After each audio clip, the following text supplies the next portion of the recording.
ओम शांति। आज चैत्र नवरात्रि के 5वें दिन पर आप सभी का स्वागत है। आज हम जानते हैं देवी स्कंद माता के विषय में। आज के दिन देवी को माता रूप में यानी स्कंद माता के रूप में पूजा जाता है। स्कंद शिव और पार्वती के पुत्र कार्तिकेय का एक दूसरा नाम है और उनकी माता होने के कारण इनका नाम स्कंद माता पड़ा। आज के दिन पर देवी के जिस स्वरूप का पूजन होता है उन्हें सिंह पर सवार, 4 भुजाधारी, एक भुजा उनकी अभय मुद्रा में है, एक भुजा में उन्होंने स्कंद को अपनी गोद में बैठा करके पकड़ा हुआ है और अन्य 2 भुजाओं में कमल का पुष्प दिखाया गया है। ऐसा कहा जाता है कि एक असुर था जिसका नाम था ताड़कासुर। ताड़कासुर ने अमर होने का वरदान मांगा था ब्रह्मा जी से, और अमर होने का वरदान तो किसी को मिल नहीं सकता। इसलिए उसके विकल्प में उसने कहा कि यदि मेरा वध हो तो वो शिव पुत्र के द्वारा ही हो। शिव को सन्यासी, वैरागी, निष्कामी माना जाता है। अब शिव का पुत्र कैसे हो, ये सोचकर कि उसको लगा कि मैं तो अमर इनडायरेक्टली हो ही गया। लेकिन परमात्मा ने शक्ति के द्वारा अपनी संतानों को उत्पन्न किया, जिसको स्कंद के रूप में दिखाया गया है, जिनको देवताओं का सेनापति बनाया गया और अपनी बाल्य अवस्था में ही स्कंद ने ताड़कासुर का वध किया और इस सृष्टि को आसुरी शक्तियों से मुक्त कराया। ऐसी देवी जिन्होंने इतने दिव्य पुरुष को, दिव्य संतान को जन्म लिया, इसलिए इन देवी को भी स्कंद माता के रूप में पूजा जाता है। इनको सिंह पर सवार भी दिखाते हैं और साथ साथ इनको कई जगहों पर पद्म के पुष्प के ऊपर भी बैठा हुआ दिखाते हैं, जिसके अर्थ स्वरूप इनका नाम पद्मासना भी पड़ा।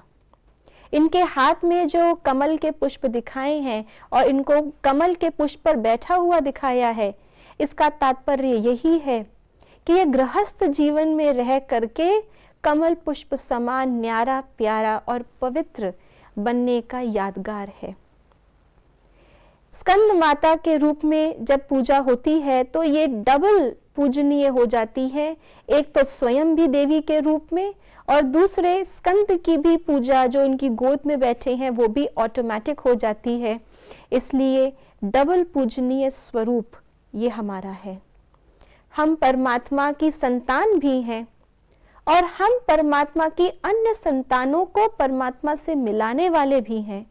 इसलिए ये हमारे ही जगदम्बा स्वरूप की स्मृति है कि परमात्मा ने आकर के न केवल हमें अपनी संतान बनाया, लेकिन हमारे जीवन को तेजोमय, सशक्त बनाकर, ज्ञान की शक्ति भरकर, स्वयं के आसुरी गुणों पर विजय प्राप्त करा के हमारे द्वारा अन्य आत्माओं को भी परमात्मा से मिलने का एक चांस दिया।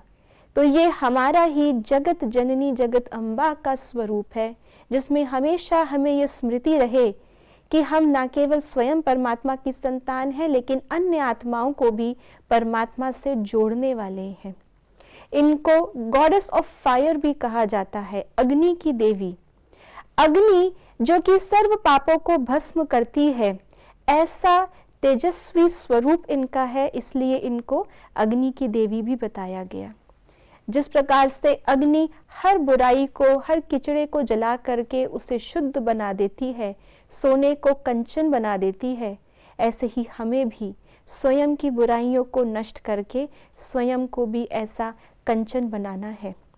इसीलिए ये मुक्ति की देवी भी कही गई है, जो हर पाप से हमको मुक्त करती हैं। तो इस प्रकार से डबल पूजनीय हमारा स्वरूप आज के दिन देवी स्कंद माता के रूप में पूजा जाता है। तो हम सब आज के दिन में यही स्मृति रखें कि जैसा कर्म हम करेंगे वैसा ही अन्य भी हमें देखकर करेंगे। यदि हमें यह स्मृति रहे कि हम परमात्मा की संतान हैं और अपने जीवन को न्यारा और प्यारा बनाकर हमें अन्य आत्माओं को भी परमात्मा से जोड़ना है, तो हमारा भी ऐसा ही डबल पूजनीय स्वरूप हो जाएगा। ओम शांति।